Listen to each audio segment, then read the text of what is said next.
si maanyi go si kutegeerako si ssente zo si maanyi go wabula Mukama Katonda. N'olwekyo omutendereze era omusabe buli kimu ajja kuba nate nga akuteekerawo ki ekiddako. Programu Omusunsuzi esemagana for exercise muzzukulu wa Katongole. Good morning. Kakati nno twotandikidde oluwe nkugambye byampona zan allegation kale batebereza butebereza naye nga musajja mukulu gwe twogerako ye Muhumuza Venerato emyaka giri 56 yanonyerezebwako ku by'okukakati omusibe omukyala sinakaka kumukwata bukwasi. Omukyala bamwerekedde omusirikale yamugambe tugende ewaka nga yamanyi yamusanze mu kaduukulu ak'abakyala n'amugjayo n'amutwala mu barracks ewe gyasula mu kayunipoti ke kamama yingiya pole yamusoberezaako. Kati omukyala yengere kamama yingiya pole ng'amanyi bagenda kumusalira musango byonna bizibu oba yamugambye nti jangu bigenda kuggwera. Omukyala kirawa myaka emeka? Omukyala ye alinganga myaka emeka? Kubanga omusango gwadde gumuvunaanibwa naye ateebereza okuba nti yabba akasimu nabba n'akakadde ka ssente. Omukyala gwe yabadde canonology naye n'amutwala mbu eri mu kagundi akake kasulamu amuwonye embeera y'ekkomera ye. Kakati ono avunanyizibwa kukebera amakomera omukyala agenda okujja ssaawa nga 6 ogw'ekiro. Bakola lolokoolo okunoonya balaba omusibe omukyala taliimu. Abuuza abasibe banne nti alazeewa ono nga taliimu bwe tuba tunoonyereza. Yamutwala mu ssaawa nga 3 awo namugala jangu tugende eri ijja kuggwera eri Katonda akuba enduulu. Omukyala omupoliisi agamba nti waliwo azze n'amutwala wano naye ndowooza munnammwe ayinza okuba nga atidde empewo gyeri ennaku zino obudde bwa mpewo kale yembeera eyo eri Kashambya police station. Simanyi kizibu kiri mu poliisi oba bitongole bikuumaddembe oba ethics zaabwe bazivaako oba bwongera mbwongezi kwonooneka mirimu gyabwe kijja kudda ndowooza abakulembeze omukulu Martin Okoth Ochola ne banne. Abantu bano baddamu ne babaorientinga kubanga okujja omusibe mu kaduukulu ate gwe omutwala ewuwo. Simanyi oba mu mateeka agafuga poliisi mwekiri okusobola okulaba nate nga omuntu akyali ku misango egijje omututte omufulumizza. Ndowooza ng'omukyala era ng'omuntu omulala yandibadde obaolya otaba nakutya kubanga bwe kituuka nti omuntu akujje mu kaduukulu akutwala n'ebigambo obaolya byabayogedde oyinza obatanenya nnyo mukyala naye ate era ebiseera ebisinga tuddayo nti omukyala yatwaliddwa mu kagundi wa myaka emeka? Gisukka ate ne bwe gibeera nga gisukka 18 bano bassaako kya repu osobola okurepinga ali waggulu 18 oba omuwala as long as teyeeyagalidde kyebayita repu. Ku kino ekyawansi ayinza okubeera defilement bw'abanga ali under age naye bw'abanga era mukazi muwala nga canonology gy'obadde naye teyeeyagalidde ekikolwa ekyokubeera naye mu bikolwa eby'obufumbo nga teyeeyagalidde gye bayita repu. Kakati noono bagamba nti oba oli awo mu kumutwala eri ensonga zibadde agenda okuba nga amugamba ayinza okuba teyazaagadde zabadde za mpaka era okusinzira ku kitongole kinoonyeza mu poliisi munnaffe ono already kati batandise Muhumuza Venerato emyaka 56 batandise okumunoonyeza ku bigambibwa mbu ayinza okuba nga yasobezza ku musibe. Bwe kiba nga kituufu nga yakikoze Afrika ekyakulabirako eri abalala kubanga akijja kufuuka kagenderere ku bantu baffe abakwatibwa ne batwalibwa amakomera ng'ate abasirikale bennyini abandi bawadde obukuumi ate babaddeko okubafuula bakyala baabwe mu mbeera emu oba endala. Era kikwewuunyisa nnyo omusibe omuntu yagenda mu kkomera nga tali lubuto n'avayo ng'alina olubuto ne weebuuza ono abaana abafuniddewa ali mu kkomera. Mu kkomera Uganda tukkiriza abasibe okulabagana n'ebitonde tekikirizibwa naye olina kulaga nti mu makomera mulimu omuntu ali olubuto weebuuza alufunye atya luba lwagenda nga luto nga lwa naku oba bwezityo lupana lwoba luluddemu nnyo olw'omwezi oluyinza obutalutegeera olw'ennaku wiiki myezi emitonotono bwe gityo oluyinza obba tenaba kuvaayo kweraga bujulizi naye ng'ate ate bwaba amaze emyaka ng'ebiri ayinza era okuba kale nga bw'olaba naye okunoza kutandise omusajja mukulu ono ensonga zamusobyeko bwe zityo ate ne yeegadanga n'omusibe. Afrika kyakulabirako bwe kiba nga kituufu kubanga tuli bali mu kunoonyereza era ensonga zetwogerako nti waba nga kikola nga kituufu Afrika ekyokulabirako eri abasibe abalala nti omuntu ate tubaba yadde musibe naye asigala n'eddembe lye ery'okwetegerera asigala n'eddembe lye ng'omusibe ati oba omuteeseemu oba omukase bukasi era ndowooza awo ebibiina ebirwanira eddembe ly'abakyala tujja kusobola okuwulira ku ddoboozi lyammwe singa akinaziribwa nti afande kyeyakoze yakikoze mu ngeri emenya amateeka wo atabadde kukkirigizanya. That's why nkubuuziza nti yabadde myaka emeka oba nga twabadde okutegeeragana ekyo kigenda kubeera kirala naye singa nabo bayogedde ng'abantu ne bategeeragana kati tujja kumubuuza omusibe in fact kinganga omusibe abanga mwami waka adda ku mukozi ewewaka bizibuzibu abaami eno programu y'okumutya gye tubakezezaako bano balowooza nti atolose kubanga ono bwebazze okumukebera nga taliimu kati saaki we yatandikidde awo nga balowooza nti atolose butolosi naye ono yazze situation eyo nga bw'ogitegeera nti olaba oli musibe mu mbeera ey'obusibe ofiisa naye bizibu tetujja kubigendamu nnyo tulinde okunoonyereza kubeere nga kuggwa omukulu Charles Twina akulira CID omwogezi wa CID ajja kuba ndowooza tulambika okunoonyereza kunaba kutuuse ate n'okugula ku ofiisa waabwe ono emisango egya rep. Wow. Bwe tugendako mu ggwanga erya Turkey bali mu kaweefube era embeera ekyagenda maaso okusobola okulaba nga banyweza ebyokwerinda naddala mu nteekateeka ez'okulaba nga bategekera ekikopo ky'ensi yonna ekya World Cup ekigenda okubeera mu Qatar mu mwezi ogwa November. Bamaze okuba nate nga batendeka abantu ab'enjawulo abagenda okukola naddala ku nsonga ez'ebyokwerinda munda mu ggwanga mu Qatar mu mpira ogenda okubeerayo era nga mu bo waliwo abasirikale abagenda okuba nga bakola ku busangosango butonotono bakola ku kwekalakasa okuyinza okubaawo abali mu 13 balambirira era ne batraininga n'abasirikale abagenda okukola eddimo eryokulaba nga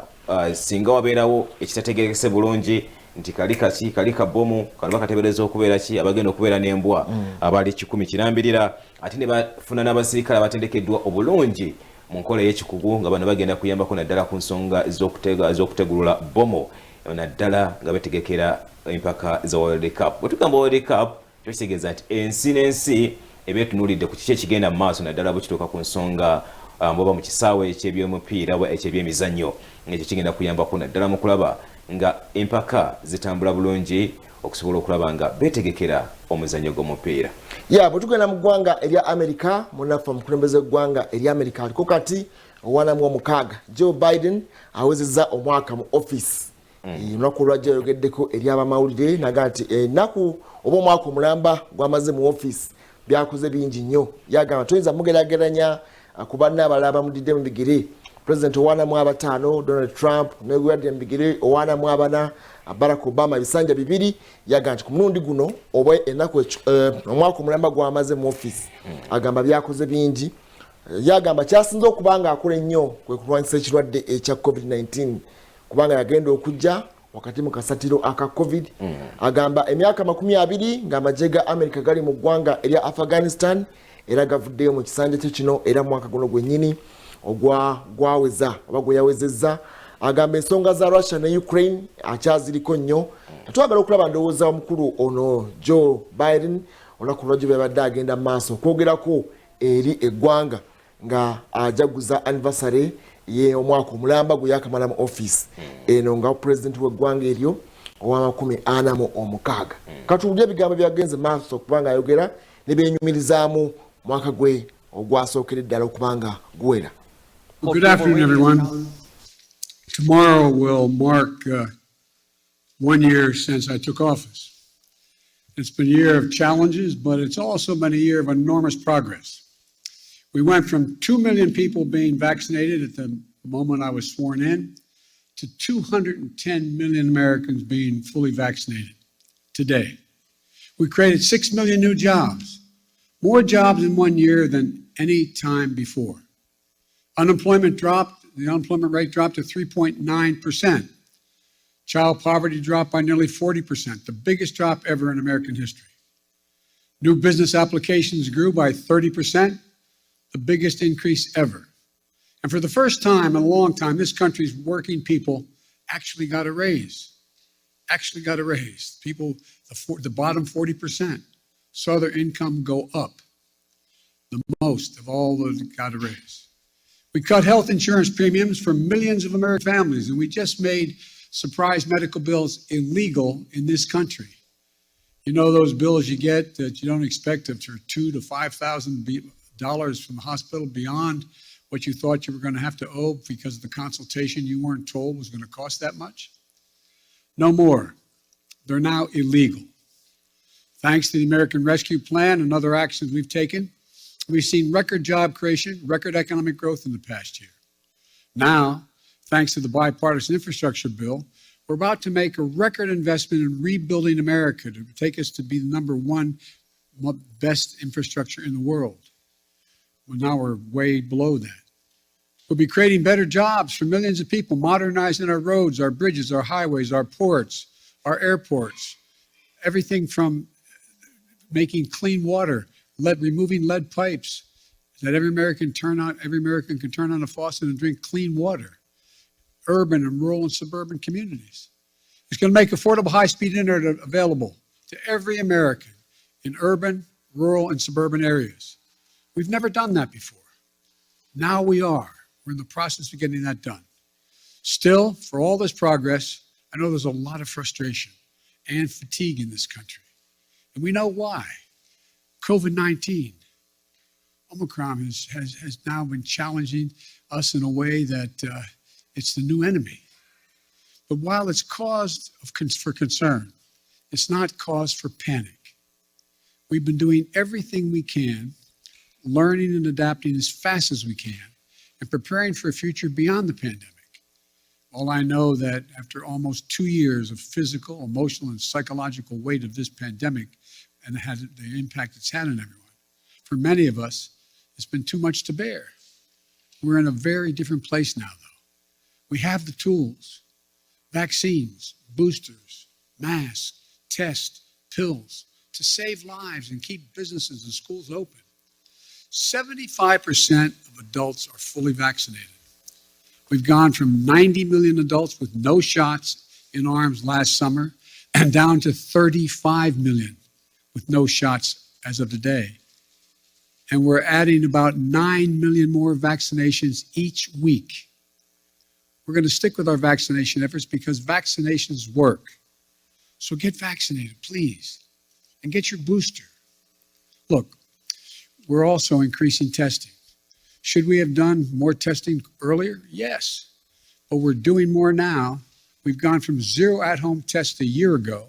to 375 million tests on the market in just this month. If you buy a test at a store, your insurance will reimburse you. On top of that, we're making 1 billion at-home tests available for you to order and be delivered to your home for free. Just visit covidtest.gov to know how to get that free test kit to your home. In addition, there are 20,000 sites where you can get tested in person for free now. And now we have more treatments that for people to keep people out of the hospital than any other point in the pandemic, including life-saving antiviral pills. We purchased 20 million of these new Pfizer pills, more than any country in the world. The bottom line on COVID-19 is that we're in a better place than we've been and have been thus far, clearly better than a year ago. We're not going back to lockdowns. We're not going back to closing schools. Schools should stay open because the American Rescue Plan, we provided to states $130 billion. $130 billion to keep our students and educators safe and schools open. Yes, yamunafoyo mkulembeze gwanga erya America wana mu mukaga Joe Biden awezezza omwaka mulamba musanga balonda mu November omwaka ogwedde ogwa 2020 yes kitegeza nti babatambuza ekintu kyabwe tujjukira wali mu kumulayiza ate munaffe Trump yateekawo embeera eyokulabika nti yali awakanya ebyali bivudde mu kulonda naye ebyo byonna bamwe amusajja mukulu kireke ekintu kyalekanga kikuyiseeko omusajja muleke agenda naye ugadde ku nsonga naga nti eggwanga erya America bakagema abantu abafunye jabu wakiri esooka bali ku bitundu 7.5 nagamba nti abali fully vaccinated bali ebitundu 63 mu mwaka gumu agamba oba olyawo obuwanguzi bw'amaanyi obutuukiddwako mu kisanja kye era asuubiza nti ajja kukola kyonna ekisoboka obukadde 8 obwa booster doses zasuubira okubanga ayongera okuwa abantu byonna agambye nti akoledde mu mbeera y'akasatiro aka COVID-19 naye nga byonna asuubiza nti emyaka gino gibaamuwa ena ajja kubanga eggwanga erya America alizaayo waggulu ne glory n'ekitiibwa kyabwe okukizaayo ate ku ntikko. Musajja mukulu oyo in fact akwatise enkasi bakwase entebe bukulembeze mu mbeera y'akasatiro era y'okusomozebwa nti n'olunaku leero bw'osangana ddala bakulembeze mu kibiina kye kyennyini oba oli ng'oggyeko nti COVID-19 abayiseemu ate bwe tudda ku nsonga z'obukulembeze n'amateeka genda okulaba nti n'amateeka ag'enjawulo ye yennyini galeese oba oli ekibiina kye kyanimu fivalinze ogenda okulaba nga bamuwakanya mu nteekateeka ez'enjawulo bw'ojjukira election bill gy'abadde aleese ogenda okulaba nti abandi musupportinze ate bavayo ne bagamba nti kyokoze oba kyoleese si kituufu ekiraga nti ensi erimu democracy era abantu basobola okwetegerera nti oleese ensonga yadde tugiraba gwagireese oli munakibiina naye tutulaba nti wateekeddwa okuba nga oba oliawo ewakanyizibwa oyogedde ku nsonga ya Russia n'eggwanga erya Ukraine era waliyo abakulembeze nalabye omusajja mukulu Fred Killer agenda maaso n'agamba ensonga zino zikutte mu ngeri ya kisazesaazi naye ate bwe olaba nti avuddeyo nnyo okusobola okulaba nga atawa embeera okuzza omukwano n'obwasseruganda n'amawanga amalala era ndowooza ne credit tugimuwa nnyo bwe twalaba nga agenze mu ggwanga erya Afghanistan nabagamba nti mu baterebaani muddemu mwekwatira enkasi yammwe ebbanga lye mumaze nga temulina bukulembeze okusobola okulaba nga temuddamu okwetwala nga abantu mu ggwanga eryo era ku sayidi endala bw'olaba nti alina kiyakoze ekizza eri abasiraamu munda mu ggwanga erya America bwe yalonze omukyala omulamuzi asookedde ddala omusiraamu munda mu ggwanga eryo omukyala Nusrat Jahani kiba kitegeeza nti olaba nti omukwano oba sseruganda zikute byakoze bizze mu myaka gye ng'omusajja omukulu okusobola okulaba nga atwala eggwanga lya America era oyinza okugamba nti ku nsonga ya Trump agikute mu ngeri ya kisajja kikulu singa yasanga omuntu nga wambazuulu nga musibadde ddala nti ensonga ya Trump alekedde essiga eddamuzi likole emirimu gyalyo babeere nga bafuna kiki ddala ekyabirako Trump okusobola okulaba nga awakanya n'okulumba ekifo ekyenkizo bwe kiti munda mu ggwanga erya America. Nebw'otupozi kati okusoomooza okukyaliwo nti akasatiro akaliwo wakati wa Ukraine naye abannaffe ate aba Russia naye olengedde nti era akiyingiddemu kuba yakyogeddeko n'agamba nti ateebereza nga Russia eyinza okulumba Ukraine era I think Russia might move on n'egenda erumba eggwanga erya Ukraine naye n'agamba tebejjusa nga cost eyinza okuvaawo singa munaffe Putin agenda maaso n'enteekateeka z'alina okulumba Ukraine kyakola mu 2014 agamba yandibadde ku mulundi gono takiddamu kubanga tujjuga nti 2014 ono gwe twogerako kati president yali vice president wa munaffe Barack Obama naye nga byonna ebyagendanga maaso mu nteekateeka eyo era agamba nti Russia ejja kupayinga heavily cost ejja kubeera heavy eri Russia singa egezaako era okuddamu okulumba eggwanga erya Ukraine agamba nti ajja kukwata allies babe bonna bajja kwegatta okulaba nti ate balwaniraku eggwanga erya Ukraine ye Putin agamba nti tetwali nsonga eryawo oba olyawo eyinza kubanga etulumbisa eggwanga erya Ukraine naye nga bwetwogera akadde kano amagye nga 10,000 giteekeddwa bali ku standby aga Russia gali ku standby akadde konna okubanga gainvadinga ate eggwanga erya Ukraine naye nga getwogerako yoyo omwaka mulamba butanga alondebwa waliwo ensonga ey'aba migrants abantu abajja kubanga waliwo ekizibu nti bano baali babajja abaana nga babajja ku bazadde baabwe naye yajja nga kikyamaanyi okuzimba Mexican ekisenge ekyawula Mexico kyali agezanga okubanga apika ono bajjanga naye tebeetaagisa bala basobola okubakwasa abaana baabwe ne batukwasa abazadde abaana baabwe mumbeera nekigenda nga kigenda mpolampola okuzzaayo Trump jjukira nti yali agamba buli kaddugala yenna omuntu yenna ayingira mu bukyamu mu ggwanga erya America alina okuba nga avaamu naye ono yajja nga reversinga ebisinga obungi byali ataddewo era waliwo akasatiro kaali k'amaanyi nti omuntu ogenda okukolako mu ggwanga erya America atali munnansi naye ndowooza ate yajja ne polisi ezenga za njawulo ezirabika nga oba oliawo byonna ebyali ebikakali munne gwe yadde mbigire owaanamu 5 ate ye agenze maaso okubanga abiza naye bw'otunulira America vira ddala eri ku bannaabwe ba Reagan genda ku George Bush senior ogende kuba Bill Clinton bonna olabanga bazze batereeza naye ono agamba ye nga ye alabikanga ayinza okubaamu ebyenjawulo okusinga nga polisi zezaabwe Amerika esigala nga polisi zezimu naye ono bwajja oba oliawo abaamu engeri gya kakanyambo kakanya ku biragiro ebyenjawulo naddala mu nteekateeka eziba zimulukiddwa okubanga Trump yali muliro naye omwaka gwagenda okuwera nga byakyusiza byali bingi nnyo asabye ensimbi tuzimbe ekisenge tukole biki naye ono olabanga mwaka omulamba wakiri ate yajjira mu kasattiro naye nga myaka 2 bw'aba yenyumiriza wakiri nti asobodde okubanga emyaka 2 gali aga America gemaze mu ggwanga erya Afghanistan agamba wakiri bonna baalema okubanga bagajjayo naye yasobodde okubanga akola withdraw eyo omwezi ogw'omunaana ate omwaka oguwedde kale batukama wano okwaffe okwabobwe mu ggwanga lya Uganda nate tukyebuuza lwaki wabaddewo okubagana amasasi wabaddewo okubanga bayisinganya ebisongovu ku kanso y'e Kawempe abakulembeze ku mitendera gy'obwa kansala balaze obutali mativu bwabwe nga bagamba nti basobola kugenda mu maaso nakuteesa naddala nga bagamba nti omubaka waabwe yali asobola okufuna ebiteeso byabwe okubitwala mu parliament singa babiteeseza ngamba Muhammad Ssegirinya nga bagamba nti yakwatibwa era amasasi gannyose okusobola okulaba nga bagumbulula embeera meya w'ekitundu ekyo era nga simuwala okuggyako Serunjoji ow'eddembe agamba nti ekyakoleddwa naddala ebitongole ebikuumaddembe okuyingira munda mu kanso ate tebakomyawo ne bakuba amasasi mu bbanga agamba nti kyabadde kyekyetaagisa mu nteekateeka ezigenda mu maaso bwe twogera ku Muhammad Ssegirinya tuyinza kulekayo linnya lya Alan Ssewanyana ate kikutwala bulungi nnyo ku kiki ekyali mu bitundu eby'obuddo okuli disitulikiti y'e Masaka Sakate ne Lwengo okutta abantu abali okumpi 20 nga kigambibwa mbu be bali emabega w'okubanga bakuba n'okubanga bonoona ebintu ebyenjawulo bagamba nti batta obulamu bw'abantu embeera mu kanso bwetyo bwe yabadde etambula naye twebuuza kiki kituusi kuyimbira okusobola okulaba nga bakulembeze n'amasasi gatuuka okuvaayo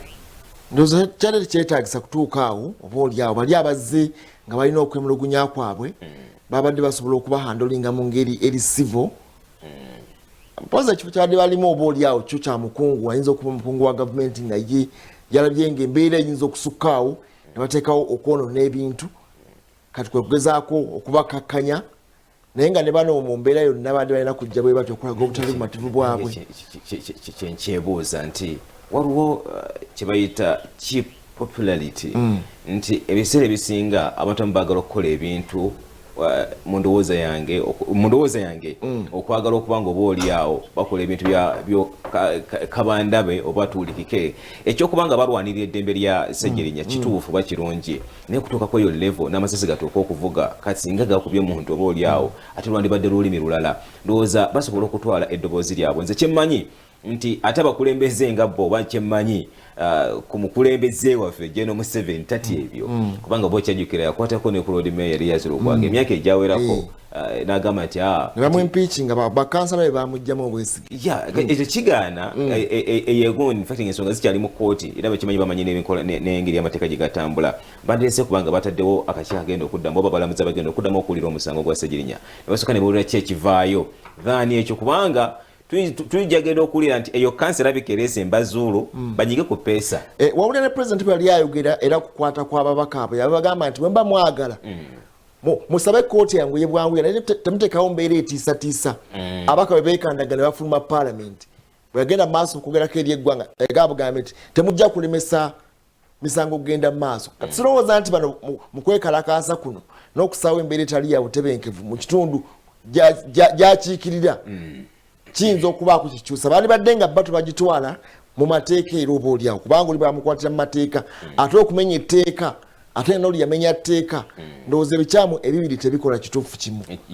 lwakubeera nange saagadde ate maanyi ebitongole bikuumaddembe ge bakozeseza okuyingira kanso kubanga ngabbe ebitongole bikuumaddembe bituzeyo bituze tulaba naddala nga ebitongole bikuumaddembe birumba embeera emu oba endala kubanga kyabadde tekyetaagisa nakufulumya sasi naddala awo nga bwe kyabadde alisi bandikozeseza amaanyi amalala okusobola okulaba nga bagumbulula oba embeera eyo kubanga ate gwe omukuumaddembe bw'oyingira kanso alisi obanga omuntu omusetinge okujja okukola ekyo kyotateekeddwa kubanga babadde baagala kubba mundu kubakuuma ddembe singa babasanze wabweru oba tebalinze kubyawo kubajinyakolako omuntu nebagamba nokatusooke nakyo noyinza okitwala ekisoboka munayo embeera bwebweti omuntu akugjako emundu anaga agikugjeeko ati ate negiwunya nnyo okusingawo nga bwe twalabye oyo yatujjukiriza tugikwatako akawera ako andi babagaye baddemu okwambala enkofiira kati nozayi yalese kawero principal bagaye baddemu n'okutambula okwetolola ebitundu by'eggwanga ebyenjawulo nga bagenda maaso okubonyesa naye bikyali bwe bityo era nalengedde ate omuwabi wa gavumenti nga naye yemulugunya nti atandise okutiisibwatiisibwa ali misango gya Allen Ssewanyana ne munaffe Muhammad Segirinya nabalengedde mu kooti nga bavaawo bubi nnyo ne munnamateeka ate munaffe Shamim Malende nga gamba bamutiisatiisa nga batiisatiisani omuwabi wa gavumenti ali mu misango aba ali mu mitambo gy'emisango gya Allen Ssewanyana agati okunoonyereza lwaki taleeta obujulizi ne buggwayo bali babadde basinziira ku Zoom nga bagamba nti babakyuse n'ekkomera gye bali ekigo bwe kkomera liri mu mbeera mbi batugunyizibwa naye nga ate bagamba ono yaga naye afuna obubaka obumutiisatiisa nti oba oliawo bamutiisatiisa okumutuusaako obulabe singa tava mu musango gw'ababaka bano. Ani atiisatiisa ani awo kati? Twalabako omukyala Shamim Malende yali yeroya wabakwate naye agamba nti obubaka mbufuna bantiisatiisa omuwabi wa gavumenti ali mu musango gwe gumu naye bamutiisatiisa ani atiisatiisa ani kati bitegerekeka bulungi awo okusobola okulaba natenga bayaga nti busomesa abantu buvunanyizibwa bwo okubanga ogenda mu maaso otegeeza abantu ekiteekeddwa okubanga kikolebwa mu nsonga z'emisango. Actually era Josie omukyala Shamim Malende yalaze naye okwemulugunya ku basibeebe nti balaweebwa olukusa okusobola okufuna obujjanjabi era oba okyajjukira Mathias Mpuuga Nsamba oludulu lwa gavumenti mu parliament yagendeyo n'agamba nti oyavayo ne beesamba ekibaluwa nti embeera y'ababaka bano yadde baweebwa olukusa ogenda okufuna obujjanjabi embeera ekyali nzibu era nolowooza ne ku bigambo ebimu ku bakanso be badde bagenda maaso n'okuba nate nga bayisamu amaloboozi gaabwe bagamba nti ebigere n'embeera yaabwe bakyali mu kutulugunyizibwa ate banda bakubanga oba oli abo bafeebwako okusobola okufuna obujjanjabi ndowooza bandibadde abantu abo nga bo eddembe lyabwe libaweebwa ssemateeka bwe kibanga ddala tebanda bakufuna bujjanjabi nga etwalaba omukulu Mathias Mpuuga Nsamba agenda maaso n'okwogera ku nsonga ez'enjawulo bandibadde bavaayo n'enkola ennungamu okusobola okulaba nga bafuna obujjanjabi nga bannansi era nga basibe kubanga era n'omusibe yenna kimukakatako okusobola okubona ate nga afuna obujjanjabi mu mbeera emu oba endala okusobola okulaba nate nga yeyagala nga bwe gwali obwedda naye nze era nga bwe mukulu w'amala wagambye nti ekibi kimu tekisobola kola ebibi bibiri tebisobola kukola kirungi kimu yes basibibwa mu kusibibwa era bakyaliyo naye ate kanso okuvaayo n'amasisi ne gatuuka n'okubanga gavugira mu kanso ekintu ekyo in fact nakyo kyalaza kifaananyi bwala ekitali kirungi yadde n'okulagwa obutali bumativu nakyo kya mbuntu naddala singa oba olina okunyigirizibwa kubanga bw'otavaayo okwogera ebiseera ebisinga toyinza kumanya ani awulira ddoboozi lyokusobola okulaba nate nga wabaawo ekikolebwa. Kale katulumulemu katono nnyo otugye obubaka buno bwe tunadda tujja kwongera otuna ensonga endala tugenda kudda ne Ssaabaminisita Boris Johnson owa Bungereza naye ensonga zongedde okutabuka bamuvuddemu abamu ku bakulembeze ababaka mu kibiina kye beegasse ku ludda olulala bamugamba mugaa Katonda oteekwa okugenda katukomewo n'ebyo tangira okusaasaana okw'ekirwadde ekya COVID-19. Nnaku lwajjo yabaddeko mu House of Commons ye Parliament ya Bungereza abaayinayo kye bayita question time obudde bajja ne bamubuuza nga bwayanukula ebigenda mu maaso mu ggwanga naye omu ku ba Tories oba ba MPs abava mu kibiina ekikye kyennyini yasaze eddiro n'agenda atula emba Labour Party namulaga nti tukuvuddemu mukwogera mugaa Katonda oteekwa okugenda oteekwa okulekulira eggwanga erya Bungereza oteekwa okulekulira entebe y'obwa Ssaabaminisita kati olutalo luliwo lwakulaba nti Boris asigaza entebe oba entebe egenda kubanga alipoota egenda maaso kubanga emunoonyerezebwako esubirwa akadde konna wiiki ejja ndowooza tusooka tuwulire embeera eyabaddeyo n'omusajja mukulu ono Christian Wakeford ate okusalawo okugenda okutuula eri ku sayidi ey'aba Labour Party. Labour Party yeri musajja mukulu oli eyamusaawa oyo omusajja omukambwe ennyo nanga musajja mukulu tajjukira nti yagenda ne ku party naye kati tuwulire ate bwe kyabadde olunaku lwajjo. And ensuring that all those countries across the world will be part of this zero emissions revolution. Dr. Neil Hudson. Number 6, Mr. Speaker. Mr. Speaker, in the Glasgow Climate Pact, all parties agreed to phase down the use of coal. The first ever specific mention of coal in the UN climate decision text. The global coal to clean power transition statement gained 77 signatures from countries, subnationals and organisations, and the Powering Past Coal Alliance grew to 165 members.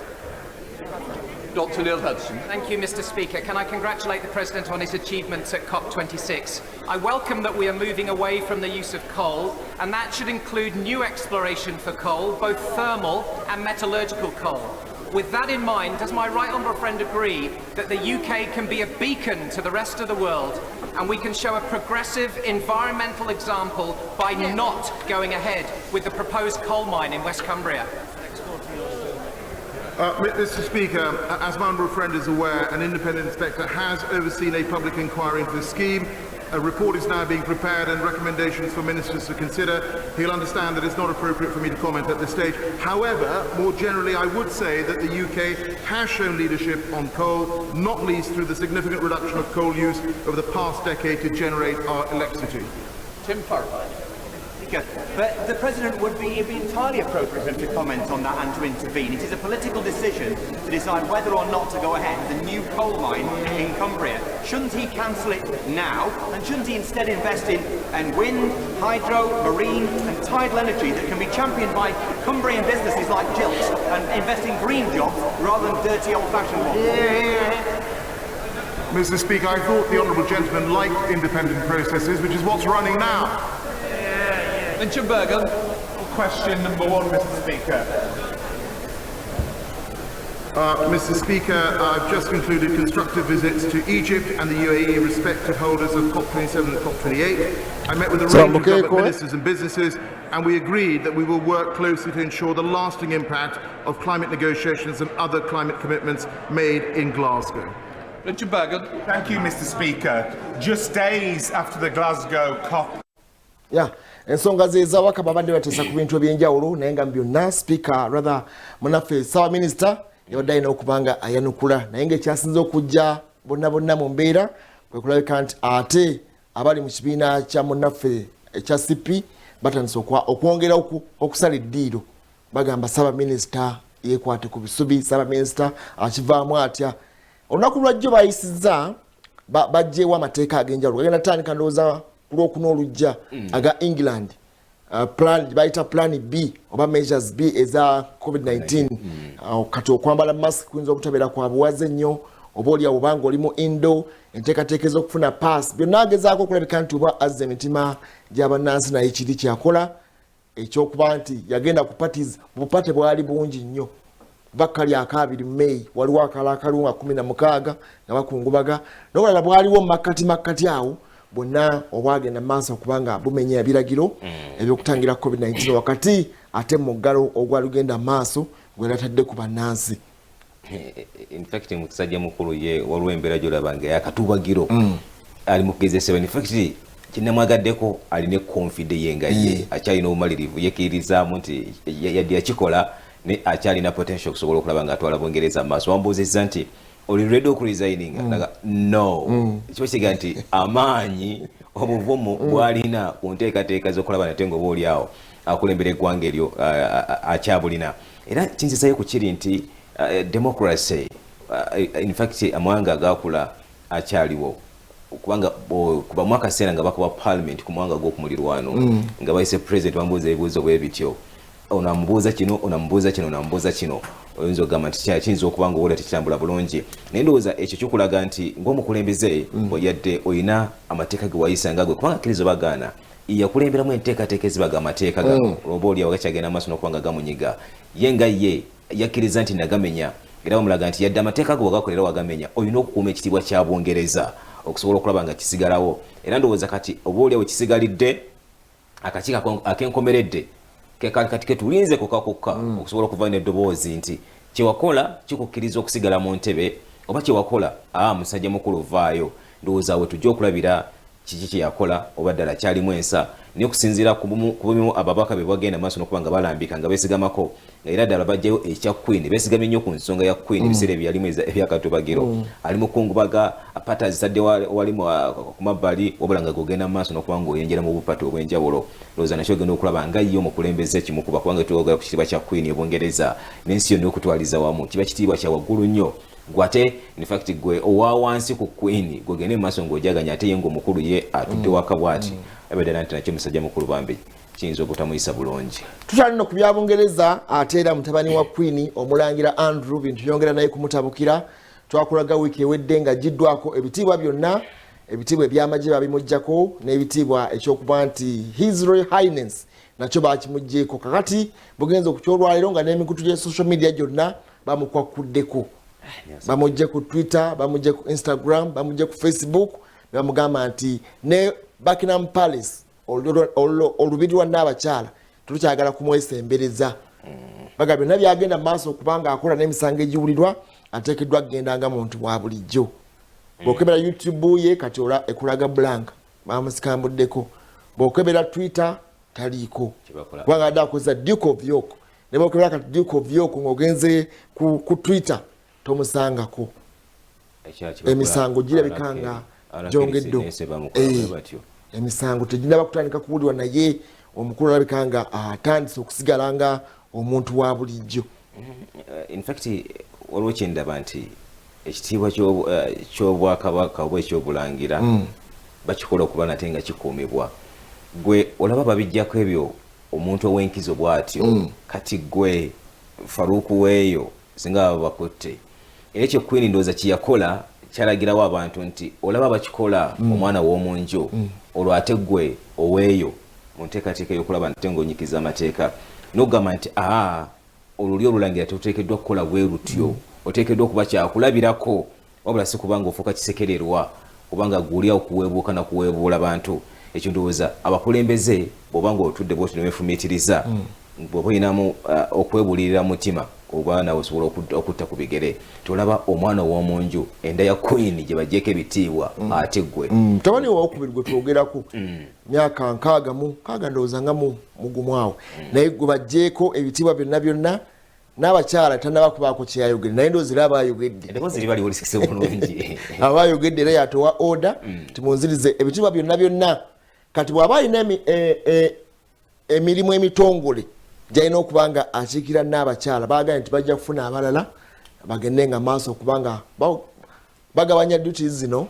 ez'olulyo olulangira okulabika nti batambuza ensonga za n'abakyala naye nga bizibu nnyo nno. Kisitawagidde ku mikutu gino egitugatta ngaffe abantu nkyali misango nkyawera ennemba ate lwaki oba ojjayo waka wange ng'enjogera ffeno gye wetutera okuyita oba kateekeddwa okusigala ku mitimbagano ng'atambula lwaki omugyeyo kana akadde kati in case singa oba oliawo emisango ngiwangudde bakuzaayo sente zemba nfiiriddwa ogenda kuzimba kitegeeza nti twagenda erinnya lyali liteyintinga omutimbagano bye walimu biteyintinga tebayinza kugenda maaso kulaga nti omulangira yeekobaana oba omulangira yeekobaana n'omugagga Jeffrey Epstein ne bamusombera nga obuntu oba ye n'agenda ne Maxwell eyali muka Epstein neyegadanga n'obukyala obwana obwato obwali butanaba kubanga bwetuuka ndowooza boosayininga police ne guidelines ez'emikutu gino babiteekako ebyo byonna byonna ne bagamba terms and conditions zijja ku applyinga singa onaagendanga maaso okukola ebikolwa ebityobola omukutu tujja kusika n'ebiteekebwako byennyini walengera ne banava Abiy Ahmed ono wa minisita wa Ethiopia naye bamusikambulako olw'okusaako obubaka obwali bugenda maaso okubanga bukuma mu bantu omuliro n'omulangira naye ebintu byo bityo tebinaakuteerera gyali akadde konna emisango kitandika okuwulirwa kubanga akawala ka Jeffrey ketwogerako akalina emyaka 17 29 olwo emisango gitwogerako gibulukuse 222 bakkanye emisango bateese bave mu kooti mwana nakkiriza n'akasente n'akalya kati yefudde yali akasente k'omugagga ebaga tuli baako ogenda maaso kulumiriza kyali kyama kyaffe kyakutale tuli akachildren kamufuukidde akachildren katabuse kale tugeragirako mu ggwanga erya Gambia nate omukulembeze waayo Adam Barrow nate alayiziddwa okukwata enkasi eggwanga erya Gambia. Jjukira omusajja mukulu ono gye buvuddeko akalulu kakubwa n'akawangula era kumpi ebitundu 5 ku 100 okusobola okulaba nate nga akwata enkasi munda mu ggwanga newankubadde waliwo okuwakanyizibwa okw'amaanyi era ddala abali ku ludda olwabula gavumenti mu biseera bye nga bagamba nti akalulu kalimu emivuyo kalimu engeri wakakubamu wakakwatamu n'ebirala ebiringa ebyo. Kkooti ensukulumu negamba nti okusinziira ku biriwo akalulu wakakuba katambula bulungi era tekalimu mivuyo. Era kino kitaddewo obaoliawo ekisanja kye ekyokubiri kyakutte essuula empya munda mu ggwanga erya Gambia. Nga bumanyi nti Gambia egamu ku mawanga agabadde mu mbeera embi bwe kituuka ku nsonga z'ebyenjigiriza, bwe kituuka ku nsonga y'endya, bwe kituuka ku nsonga za demokrasiya, ne balina essuubi nga bo bannansi munda mu ggwanga erya Gambia nti gino emyaka gyagenda okutwala obukulembeze obaolya bagenda kubanga bafunako ku mbeera ey'okuyigirizibwa kubanga kyatuuka n'okulonda nga abantu tebamanyi kala zaabwe ze bagenda kulonderako n'abasajja bavuze n'ekyokukola kyennyini nga tebazimanyi. Anti Yahya Jammeh ye ebintu byamusobera ate walaba n'ensindika gye bamusindiikiriza era eremeddeko amagye gamala kukiyingiramu nga atiseba oteekeddwa okuba ng'ogenda. Enfuga gy'ofuza abantu. Kati bwe tutunula kibiina ekyamunaffe ekyagiddemu ekya United Democratic Party ekya Adama kati naye alina okusomooza okwenjawulo kino ekisanja ekyokubiri kyakutte 2022-2027 emyaka 5 gino oba oliawo naye alina akazito katunulidde okuba nti eggwanga erya Gambia mu mbeera ya covid mu kusomooza kwoyogeddeko okw'amaanyi agenda kubeera nga atebenkeza atya agenda kutandikirawa okuba nga atereeza eggwanga lyabwe. Naye tugenda kuwummulamu katono nnyo naye wano munda mu ggwanga eryaffe kabineti yasazeewo bannaffe abavuga ebimotoka abaleeta amafuta kuno abawadde ekyabali kyaviirako akasatiro k'amafuta ne crisis bagaye nti abantu abo bajje. Gavumenti bw'enaaba yeetagisiza okuddamu bakebera yo enaabakebera. Gavumenti erina okukola ekisinga bakkiriza nti akazito kabadde k'amaanyi kubanga bano baalinga balina lizaati zaabwe eri kati baga singa bakebera nga tolina covid jangu buzzi gye bakeberedde batandike endowooza okwesiganga na laabu zaabwe kubanga byebakozesa Uganda byebakozesa Kenya byebakozesa Tanzania neba ne bakkiriza lizaati zaabale eziva eri nga tebalina okuddamu bakebera. Ekituufu kino kyo kibaddewo nga batugenda mu kukola okuwaleetinga bwetera okuyita nti ebiseera ebisinga tutunulire kati ebiseera ebijja tugenda mu kulonda kw'eggwanga erya Kenya balabe Uganda bwe tugenda okuba nga tutambuza amafuta ogajja munda mu ggwanga erya Kenya nga kitukozesezza ntambula ya ku kkubo tusobola okuddayo ku nkola ey'okumazzi nga tugayisa ku mazzi ne leero oba egaali y'omukka ekyaliyo